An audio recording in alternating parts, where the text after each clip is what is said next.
안녕하세요. 저는 대구에 거주하고 있는 64살 여성입니다. 오늘 청취자 여러분께 전해드릴 사연은 하늘이 무너져도 솟아날 구멍이 있다는 교훈이 담긴 이야기예요.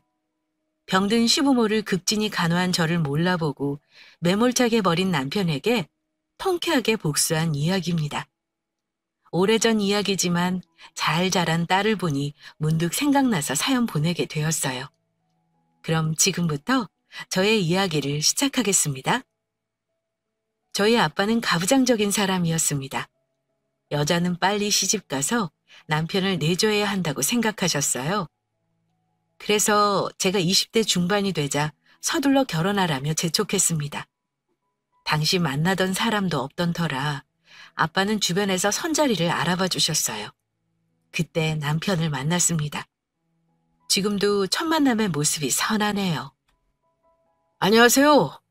신하선 씨 맞으시죠? 네, 안녕하세요. 처음 본 남편은 정장 바지에 셔츠를 입고 나타났습니다. 첫 만남인데 긴장한 기색 하나도 없이 약간 껄렁껄렁한 모습으로 일관했죠? 지금 생각해보면 그다지 호감 있는 모습은 아니었지만 그때는 그게 왜 이렇게 멋져 보였을까요? 알게 모르게 여유 있는 분위기를 풍기며 어리숙한 저를 잘 리드했습니다. 그게 마음에 들었던 것 같아요. 하선 씨는 선을 얼마나 보셨는지 모르겠지만 저는 질리도록 봐봤습니다. 이 사람 저 사람 많이도 만나봤는데 하나같이 저랑 안 맞더라고요. 어떤 사람은 결혼관이 다르고 어떤 사람은 외모가 마음에 안 들고. 그런데 하선 씨는 첫이상이 참 좋습니다. 저랑 결혼관만 맞으면 더할 나위 없을 것 같은데. 빨리 결혼하는 거에 대해서 어떻게 생각하세요? 저는 더 늦기 전에 얼른 결혼해서 가정 꾸리며 안정적으로 살고 싶어서요. 저도 늦게 결혼하는 것보다 빨리 결혼해서 안정적으로 사는 게 좋아요.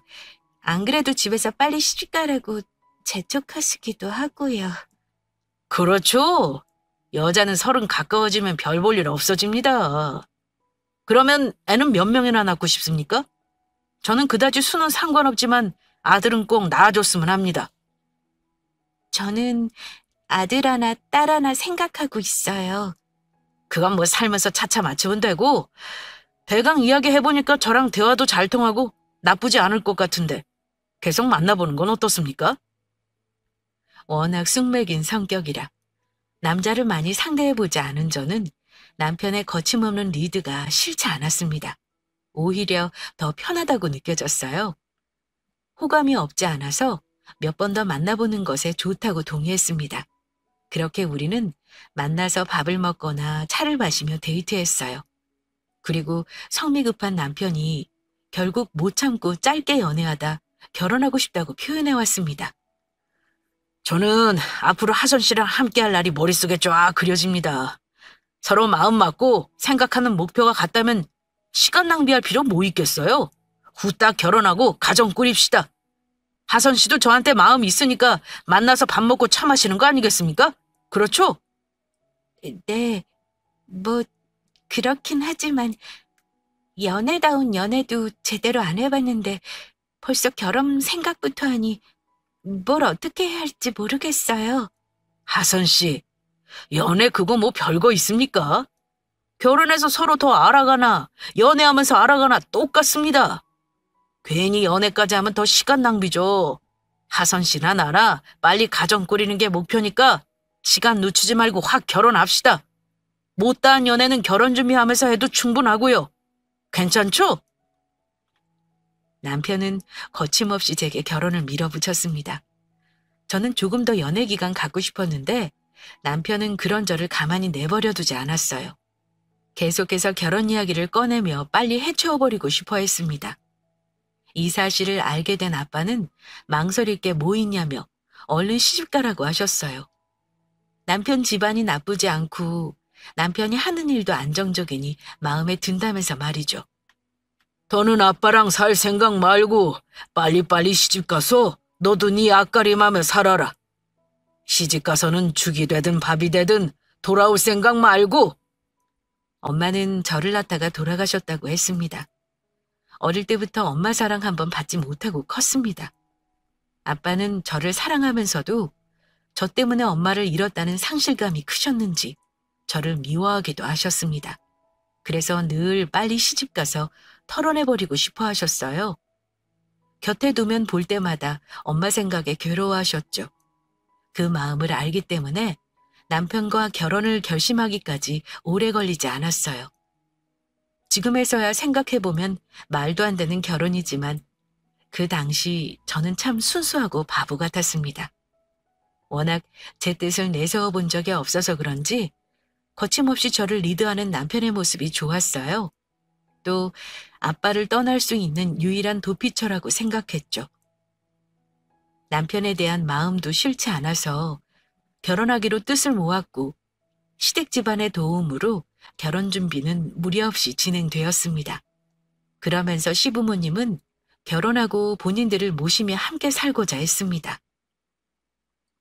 결혼해서 따로 나가 살지 말고 시부모님 모시면서 함께 사는 게 좋겠다. 살림이고 뭐고 아무것도 모를 텐데 무작정 너희 둘끼리만 산다고 남편 내조를 잘할 수 있겠니? 시부모님 모시면서 살다 보면 자연스럽게 집안일도 늘 텐데 전업주부로서 배울 게 많지 않겠니? 그래, 아버지 말씀처럼 나도 부모님 모시고 사는 게 나을 것 같아. 당신한테도 나쁠 건 없으니까. 결혼하면 우리 신혼생활은 부모님 집에서 시작하자고. 시부모님뿐만 아니라 남편 역시 모시면서 함께 살기를 원했습니다. 저는 뭐든지 다 남편의 뜻을 따랐어요. 어릴 때부터 아빠는 말씀하셨습니다. 여자는 늘 남자의 말에 순종하며 내조해야 한다고요. 귀에 피딱지가 않도록 들었고 엄마가 아빠에게 어떻게 하는지 보고 자랐기 때문에 당연히 따라야 한다고 생각했어요. 비록 시부모님을 모시며 산다는 게 걱정스럽긴 했지만 남들도 모시고 사는 거 저라고 못할까 싶었습니다. 부족한 부분 열심히 배우며 정상스레 남편을 내조해야겠다고 결심했습니다. 그렇게 우리는 별탈 없이 결혼했고 100년회로를 약속하며 부부의 길을 걷게 되었습니다. 결혼 후 시부모님을 모시고 사는 건 쉽지 않았습니다. 여러모로 신경 쓸 것도 많고 몸도 정말 고단했어요. 그런데도 버틸 수 있었던 이유는 바로 시부모님 때문이었습니다. 세아가, 결혼해서 시부모님 모시고 사는 게 여간 쉽지 않을 거다. 서툰 게 많아서 눈치껏 행동하느라 힘들 텐데 잘 보이려고 애쓰지 않아도 괜찮아. 힘들거나 어려운 게 있으면 어려워하지 말고 언제든지 이야기하렴. 그래, 집안일은 시어미가 같이 도와줄 테니 부담스러워하지 말거라. 오늘 국이 참 맛있게 잘 됐구나. 처음 치고 솜씨가 좋은 걸 보니 나중에 나보다 더 잘하겠어. 남들의 말을 들어보면 시집살이 시키지 못해 안달난 시부모만 있는 줄 알았는데 우리 시부모님은 정반대셨습니다. 언제나 저를 따뜻하게 품어주셨고 우리 며느리 잘한다며 예뻐해 주셨습니다. 시댁살이 하면서 많이 배우라고 하시기에 힘든 시집살이를 당하겠구나 싶었는데 전혀 그렇지 않았어요. 어머니는 제게 살림하는 방법을 천천히 알려주시며 함께 도와주시기도 했습니다. 항상 우리 며느리가 최고라며 늘 응원해 주셨고요. 거기서 끝이 아니었어요. 남편이 일하는 동안 집에서 혼자 적적해 할까봐 제 말벗도 되어주셨습니다. 집에서 살림이나 하고 늙은 시부모랑 있으니 무료하지? 나는 괜찮으니 하고 싶은 말이 있으면 언제든지 하거라. 새아기만 괜찮다면 나도 말동무 생기고 좋을 것 같구나. 가끔은 밖에 나가 친구들 만나서 놀기도 하고 친정에도 다녀오렴. 젊은 나이인데 집에만 있으면 좋은 날이 아깝잖니. 시부모님은 제가 편히 생활하고 말할 수 있도록 도와주셨어요. 제 생활에 관여하지 않으셨고 존중해 주려 하셨습니다. 세상에 둘도 없는 좋은 시부모님이셨어요. 그러므로 저는 자연스럽게 마음을 열고 시부모님을 제 친부모처럼 생각하며 모시게 되었습니다. 걱정했던 것과 달리 시부모님과 사이는 점점 가까워져 갔어요. 마치 친딸처럼 말이죠. 저는 앞으로 펼쳐지는 결혼 생활도 이처럼 평온하고 행복할 줄 알았습니다. 남편이 자식 문제로 저를 힘들게 하기 전까지만 말이죠. 결혼해서 1년이 다 되어가는데 아직도 임신 소식이 없는 거야? 당신 나 몰래 피임이라도 하는 거야? 그럴 리가요. 아니에요, 그런 거. 그럼 대체 남들 다 하는 임신 안 되는 거냐고? 몸에 하자가 없는 이상 가졌어도 벌써 가졌겠다. 하자라니요? 설마 제가 불임이라는 소리예요? 그렇지 않고서야 애가 이렇게 안 들어서겠어? 몸에 좋다는 거 찾아먹고 노력을 그렇게 많이 했는데 여태 소식이 없잖아, 소식이. 하자가 있는 것도 모르고 결혼을 했으니 아이고 내 팔자야. 빨리 아들 갖고 싶어하는 건 알겠지만 당신 말이 너무 심한 거 아니에요? 확실하지도 않으면서 내가 불임이라고 단정 지어버리면 어떡해요? 그럼 내 쪽에 문제가 있다는 소리야? 천만에 난 아무런 이상이 없다고. 이 여자가 누구한테 뒤집어 씌우려고 이래? 아들을 간절히 원했던 남편은 하루빨리 임신 소식이 들려오길 기다렸습니다. 하지만 아기는 쉽사리 찾아오지 않았어요. 결국 참다 못한 남편이 제게 불임인 거 아니냐고 따지고 들기 시작했고 우리 부부는 결혼 생활 중 위기가 찾아왔습니다. 애도 못 갖는 여자와 결혼했다며 남편은 저를 무시하기 시작했어요. 심상치 않은 분위기를 감지한 시부모님은 그런 저를 위로하며 제 편이 되어주셨습니다. 아범아, 애가 들어서는 게 쉬운 게 아니다. 남들은 척척 애가 잘 들어서는 것으로 보여도 그게 아니야. 새 생명을 갖는 일이 어찌 쉽겠니? 결혼한 지 1년이 넘은 것도 아니니 조금 더 기다려 보렴. 무턱대고 새아기가 불임이라고 속단하지 말고 새아기가 마음을 편히 가져야 애도 잘 들어서는 법이다. 하루빨리 아들 갖고 싶으면 새아기 마음고생 시키지 말아야지. 남편은 그나마 부모님의 말씀을 잘 듣는 편이었습니다. 저를 못마땅하게 생각했지만 마지못해서 부모님의 뜻을 따라 제 심기를 더 이상 건드리지 않았어요. 저는 이때부터 애가 들어선다는 미신은 다 따라했고 여자 몸에 좋다는 건 다 찾아 먹었습니다. 시부모님도 저를 위해 몸에 좋은 한약까지 지어주셨고요. 임신하기 위해서 남편과 계속 노력했습니다. 열심히 애쓰며 노력하는 마음을 하늘도 알아주신 건지 어렵게 아이를 가졌어요. 남편은 기뻐하며 성별부터 물었습니다. 그래서 뱃속에는 남자애래? 그건 아직 모른대요. 조금 더 지나봐야 알 수 있다고 했어요. 의사가 뭐 그래? 이런 거 하나도 몰라? 그동안의 경험이 많을 텐데 딱 보면 척이지. 아무튼 무조건 사내 아이만 하나 낳아주면 돼. 그것만 해주면 더 바라는 거 없으니까. 임신한 소식을 듣고 기뻐한 것도 잠시. 제 뱃속에 든 아이가 사내 아이인지 아닌지 알고 싶어 했어요. 남편의 행동에 저는 알게 모르게 부담감을 느꼈습니다. 혹시나 남편이 그토록 바라는 사내 아이가 아니면 어쩌나 싶으면서 걱정이 몰아쳤어요. 그런 제 마음을 아는지 시모는 손을 따스하게 잡아주며 다독여 주셨습니다. 임신부가 근심 걱정이 많으면 아이한테 안 좋아. 사내 아이면 어떻고 계집애면 어떻니? 네 시아버지하고 나는 그런 거 하나도 상관없다. 그저 10달 동안 마음 편히 잘 먹고 잘 쉬다가 아무 탈 없이 건강하게만 낳아다오. 알겠지? 그저 뱃속에 든 아이가 사내 아이이기만 바라는 남편보다 시부모님은 저를 더 생각해 주셨습니다. 저는 임신 기간 내내 남편보다 시부모님의 챙김을 많이 받았고 두 분을 많이 의지하고 지냈어요.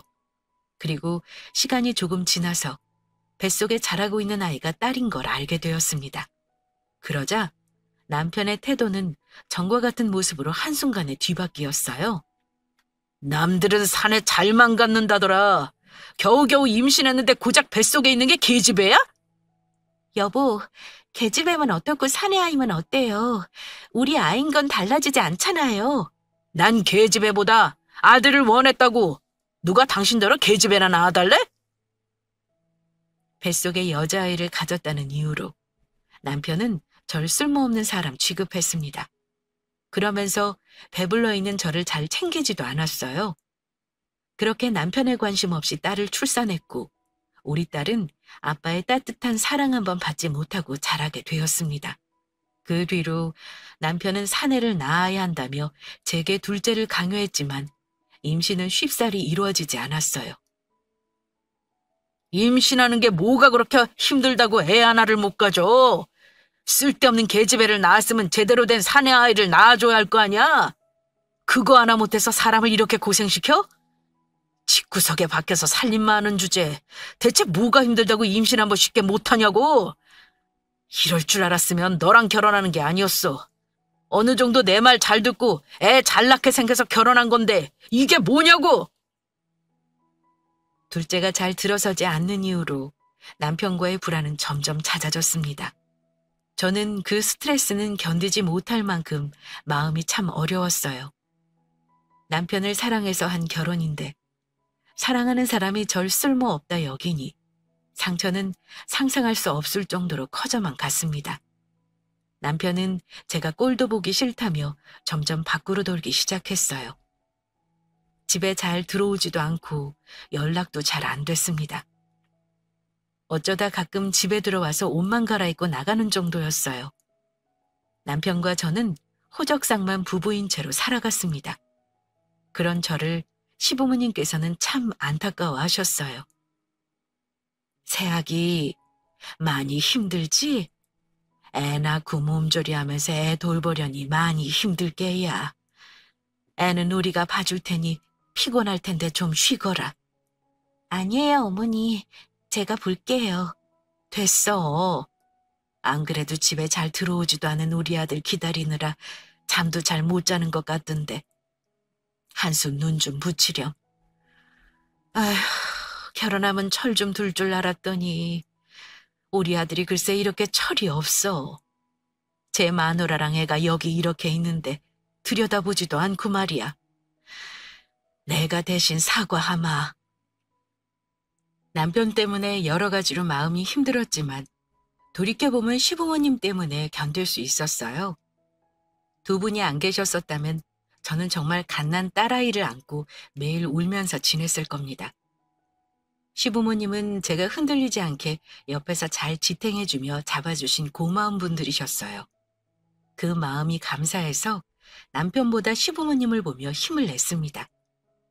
집에 잘 들어오지 않는 남편의 빈자리를 연연하지 않고 시부모님과 함께 딸을 키우며 살았습니다.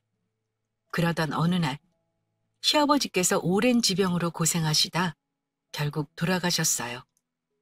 저는 장례식장에서 펑펑 우는 남편을 오랜만에 보게 되었습니다. 아버지, 죄송해요.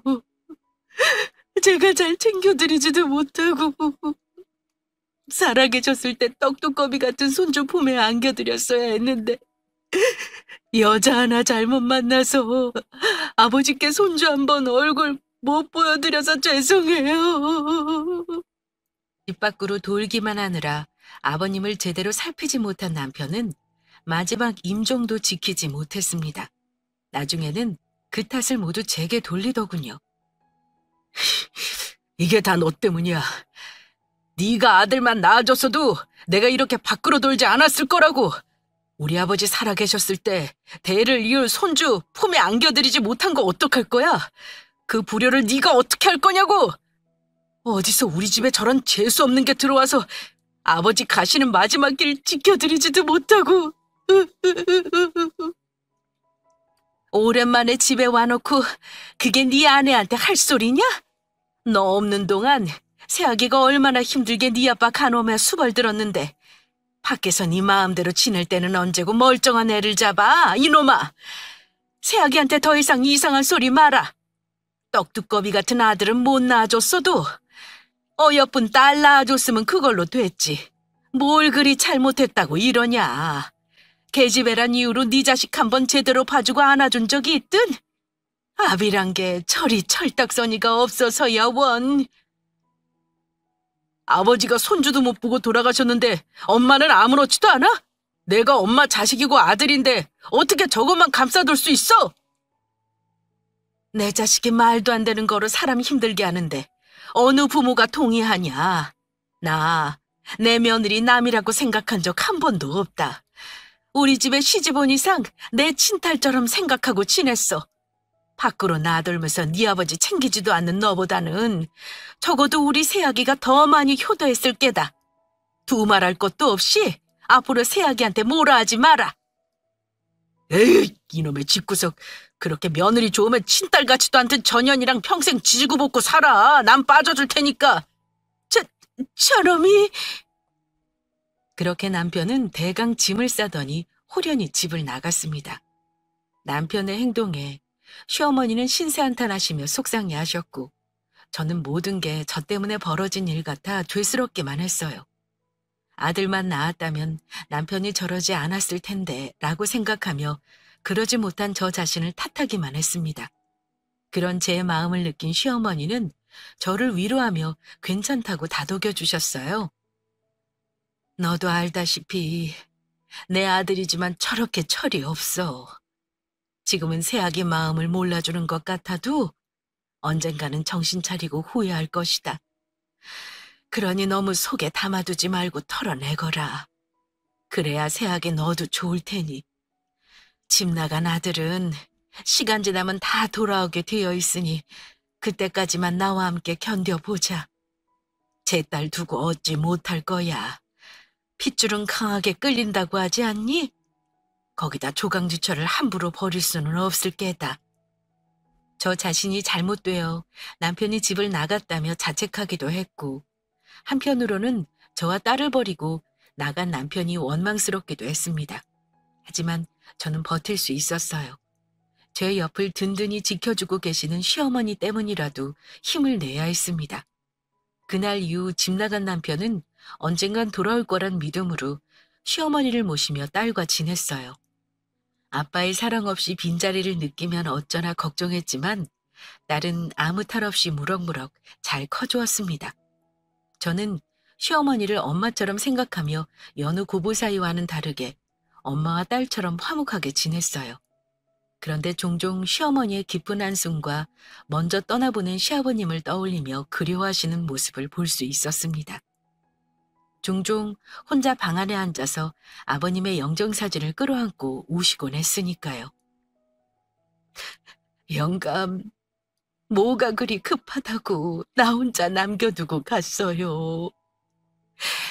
나도 영감 따라서 가고 싶은데 남편도 없이 홀로 손녀 키우는 저 불쌍한 것을 두고 갈 엄두도 안 나요. 영감, 우리 아들, 제발 우리 아들 마음 좀 돌려서 다시 집으로 돌아오게 해줘요. 그래야 내가 편히 눈 감고 영감 볼 체면이 서지 않겠어요? 시아버지께서 돌아가시기 전 시부모님은 참 금실이 좋으셨습니다. 성품이 바르고 올곧은 분들 사이에서 어떻게 저런 아들이 나왔을까 싶어질 정도로 착하셨어요. 두 분은 서로를 존중하고 많이 위하셨습니다. 시어머니는 괜찮은 척, 아무렇지 않은 척 하셨지만 아버님을 떠나보내고 홀로 남는 것을 참 힘들어 하셨어요. 남몰래 눈물 흘리셨지만 저는 알고 있었습니다. 어머니의 마음이 어떠한지를요. 저와 딸을 보며 웃으시다가도 뒤돌아서면 하늘에 계신 시아버님을 생각하며 그리워하셨어요. 그러다 그 마음이 커져서 결국에는 시어머니를 삼키고야 말았습니다. 어머니, 입맛 없으셔도 한술 뜨셔야 해요. 그래야 약도 먹고 얼른 나으시죠.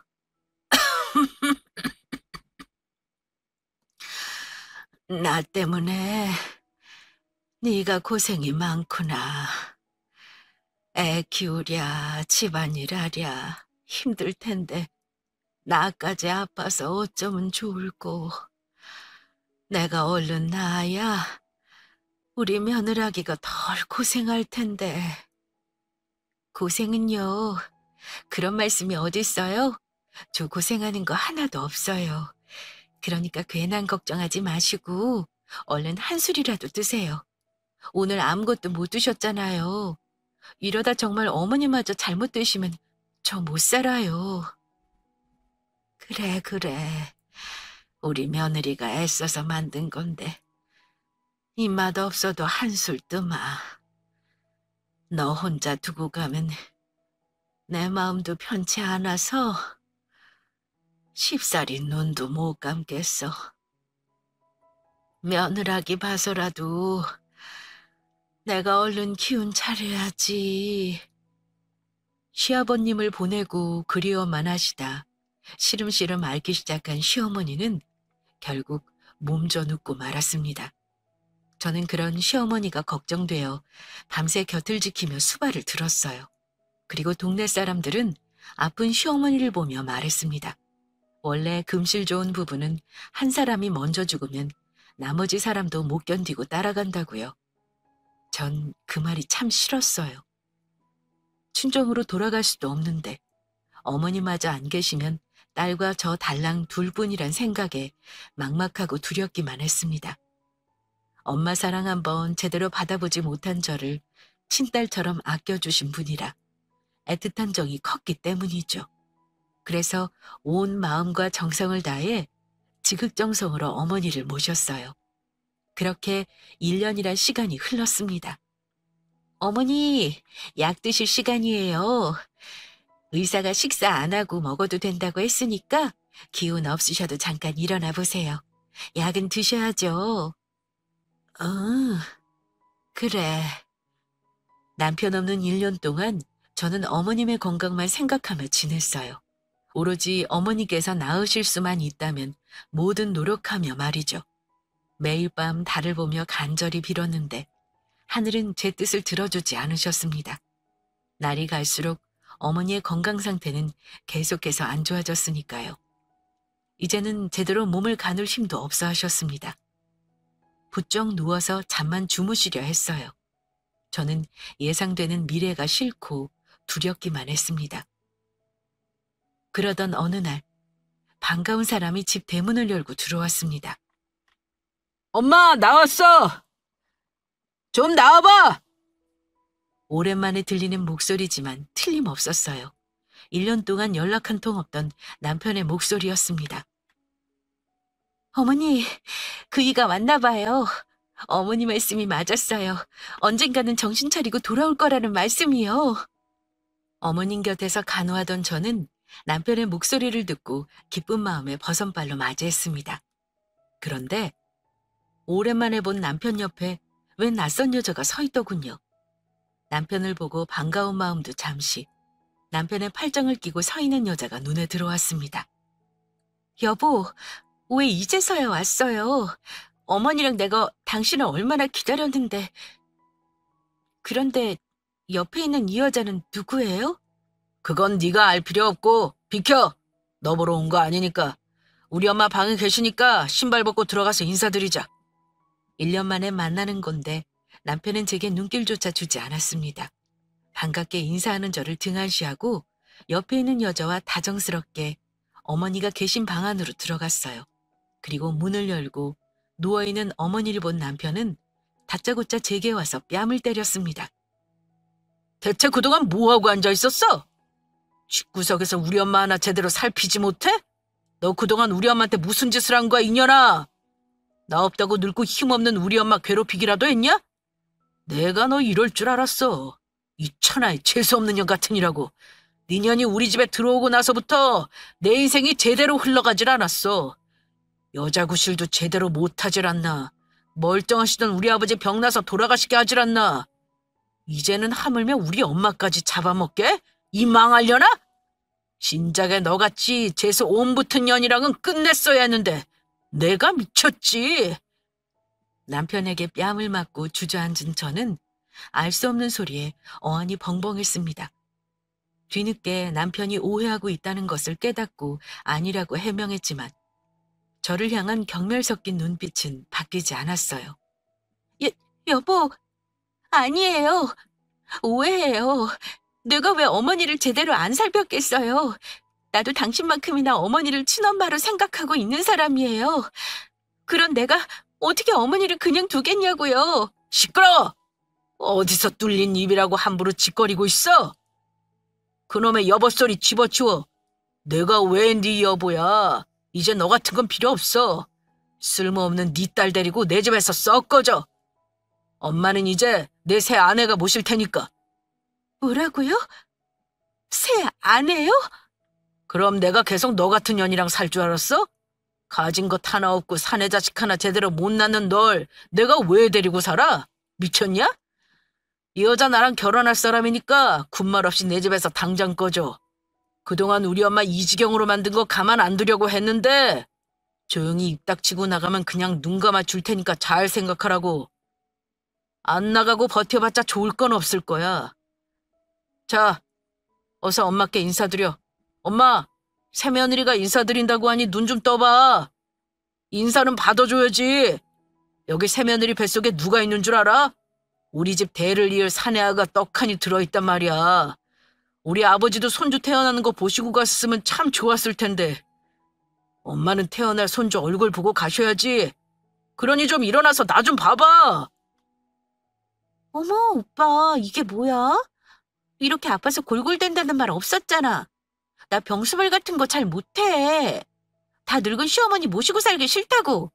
아이, 조금만 참고 모셔. 어차피 보아하니 우리 엄마 오래 사시지도 못할 것 같다. 힘들겠지만 내가 나중에 다 보상해줄게. 장차 대를 이을 사내 아이만 낳아주는데 내가 너한테 뭔들 못해주겠냐? 우리 엄마 돌아가시면 이 집도 다 내 것이고 어마어마한 재산도 다 물려받을 수 있어. 정말? 그럼 나 호강하면서 살 수 있는 거야? 내가 너한테 거짓말하는 거 봤어? 걱정하지 말고 넌 오빠만 믿고 따라오면 돼.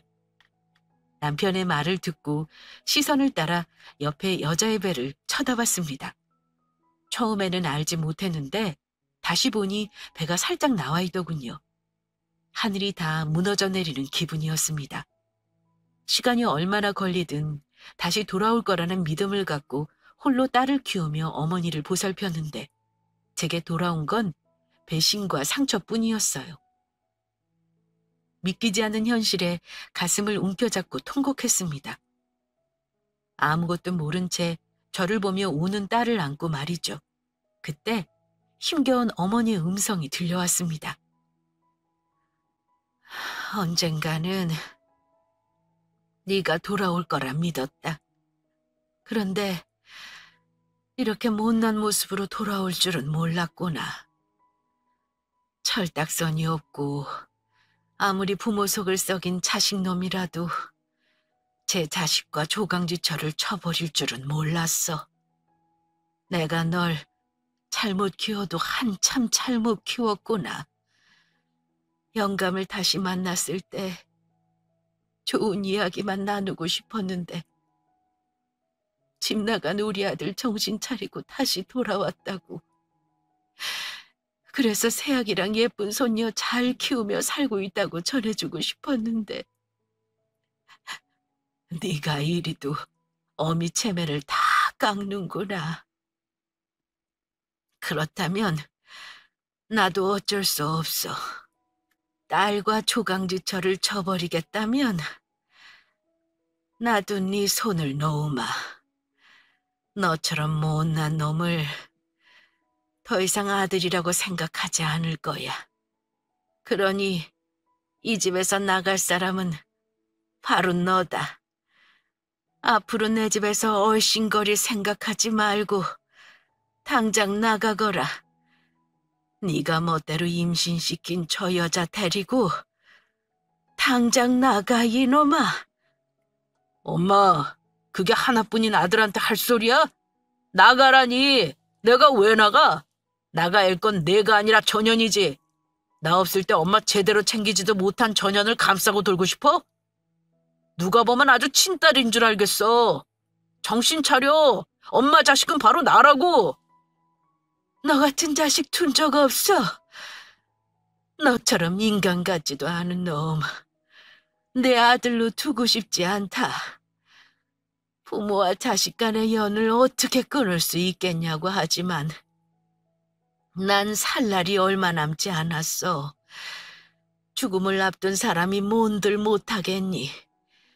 차라리 우리 하나뿐인 며느라기를 내 친딸로 생각하고 눈 감으련다.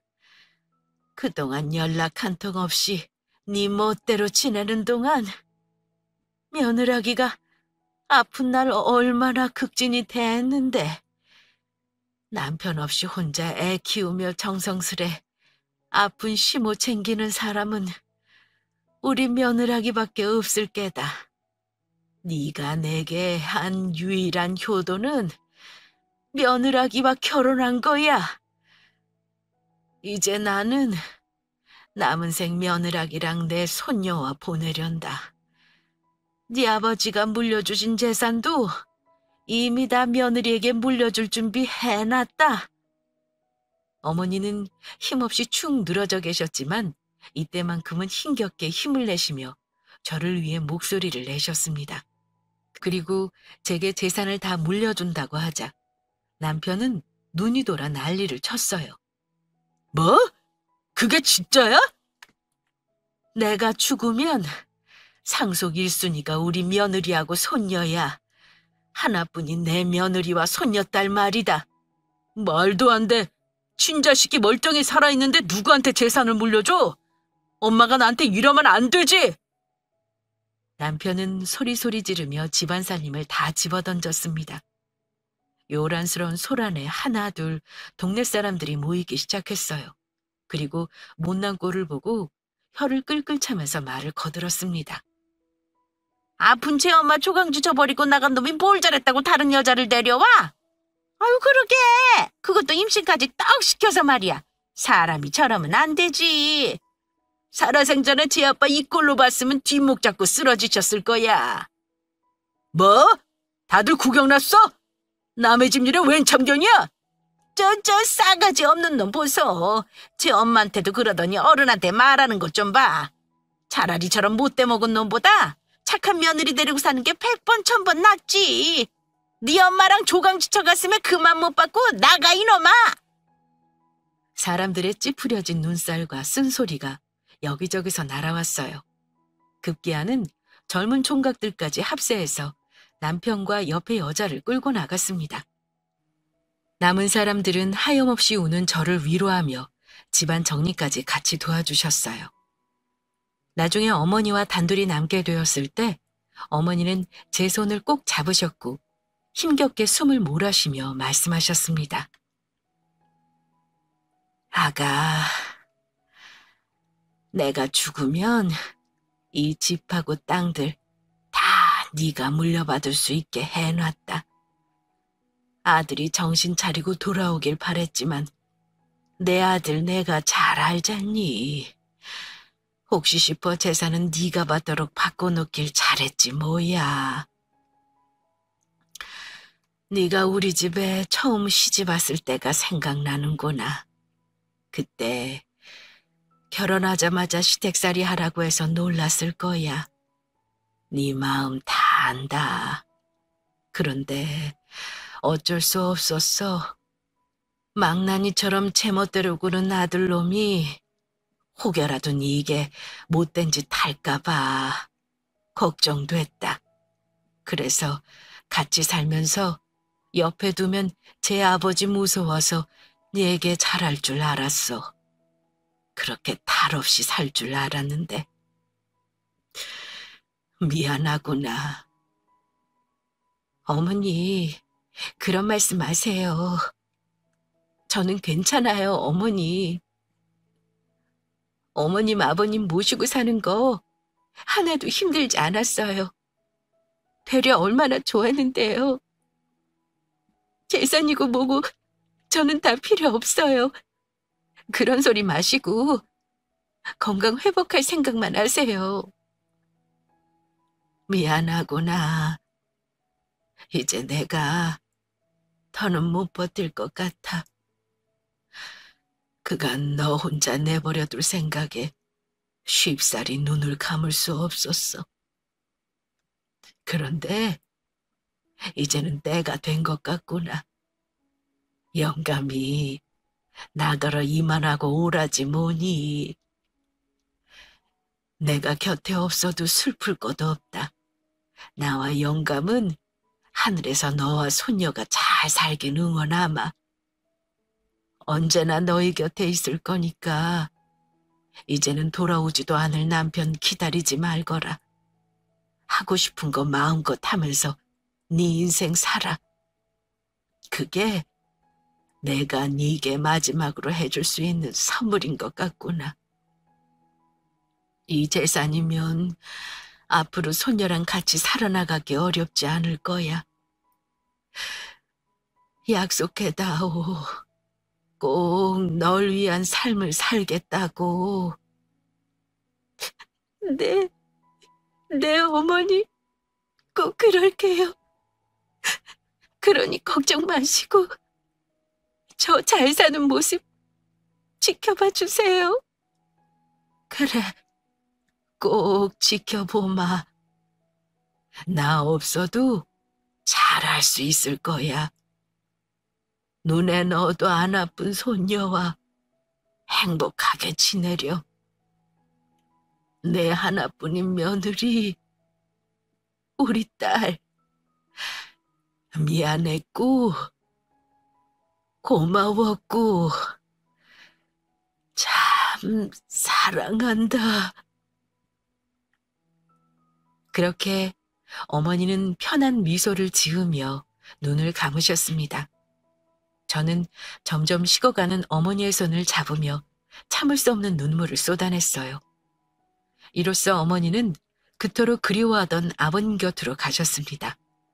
저와 마을 사람들은 정성을 다해 어머니 마지막 가시는 길을 살펴드렸고 딸과 저는 약속대로 큰 재산을 물려받았어요. 어머니가 없는 빈자리는 참 컸지만 딸과 함께 씩씩하게 살아나가려 노력했습니다. 그리고 온전히 제 삶을 생각하며 여러 일을 도전하기도 했어요. 하루는 어머니 소식을 어떻게 들었는지 남편이 저를 찾아왔습니다. 우리 엄마 돌아가셨다며? 그럼 나한테 연락이라도 해야 있을 거 아니야? 친자식이 버젓이 살아있는데 감히 날 무시해? 그리고 너, 내 돈 어떻게 했어? 그거 네가 탐낼 돈 아니야? 그래, 그동안 우리 엄마 모신 거 생각해서 조금 떼어줄 테니까 우리 부모님 돈 고스란히 내놔. 우리 엄마한테 너 같은 아들이 있었니? 뭐? 돌아가시기 전에 하신 말씀 기억 안 나나 본데 다시 말해줄게. 당신 같은 사람 아들로 생각하지 않는다고 하셨어. 조강지처럼 딸 버린 널 기다리지 말고 다 잊고 살라고 하시더라. 온전히 날 위한 인생 살라고 하셨다고. 네가 어머니를 위해 조금만 날 이해해줬다면 우리 어머니 마지막 가시는 길 더 행복하게 가셨을 거야. 그래서 더 용서 못하겠어. 날 버리고 내 딸 버린 건 그렇다 쳐도 어머니 곁은 떠나지 말았어야지. 앞으로 어머니 말씀처럼 날 위한 인생을 살 거야. 그러니까 당신 뜻대로 이혼해줄게. 당장이라도 헤어져 줄 테니 당신이 그토록 원하던 아들과 그 여자랑 마음대로 살아. 그리고 당장 내 집에서 나가. 안 나가면 또 마을 사람도 부를 테니 얼른 여기서 나가라고. 처음으로 미친 사람처럼 발악하는 모습에 남편은 적잖이 놀란 듯 했습니다. 물론 집 주변 사람들도 제 고함을 듣고 놀라서 하나둘 뛰쳐나왔어요. 이 집에 시집 오고 나서 평소 화 한 번 안 내고 꾹 참기만 한 제가 처음으로 고래고래 소리 지르며 화를 내니 모두 놀랄만 했던 겁니다. 남편 역시 그렇고요. 사람들이 수군거리며 하나둘 모이자 남편은 주변 눈치를 보며 결국 집을 나갔습니다. 그 뒤로 저는 주변 사람들의 도움을 받아 남편과 이혼을 준비했어요. 그 당시 이혼을 좋은 눈으로 보던 때가 아니라 쉬쉬하려 했지만 어머니와의 약속을 꼭 지키고 싶었습니다. 온전한 제 인생을 살며 행복을 찾기 위해서는 가장 먼저 그 사람과 이혼해야겠다고 생각했기 때문이죠. 그래야만 저와 제 딸을 지킬 수 있었으니까요. 많은 사람이 도움을 받아 저는 그 사람과 이혼했습니다. 어머니께서 물려주신 돈도 제가 다 지킬 수 있었죠. 나중에는 이혼한 남편 소식도 듣게 되었습니다. 돈 한 푼 없이 이혼당하자 여자가 애만 낳고 모든 돈을 다 들고 도망갔다고요. 결국 홀로 애를 책임지며 공사장을 전전하면서 힘겹게 살아가고 있다는 소식을 들었습니다. 그토록 원하던 아들과 함께 지내면서 지운 벌을 달게 받고 있다고 생각했어요. 그렇게 저는 제 딸과 함께 생활에 나갔습니다. 우리 모녀는 그 누구보다 행복하게 지냈어요. 어느새 제 딸은 다 커서 어엿한 엄마가 되었습니다. 언젠가 시부모님을 다시 뵙게 되면 그동안 저를 위해 잘 살아왔다고 말씀드리고 싶네요. 그럼 지금까지 저의 긴 사연 들어주셔서 감사합니다.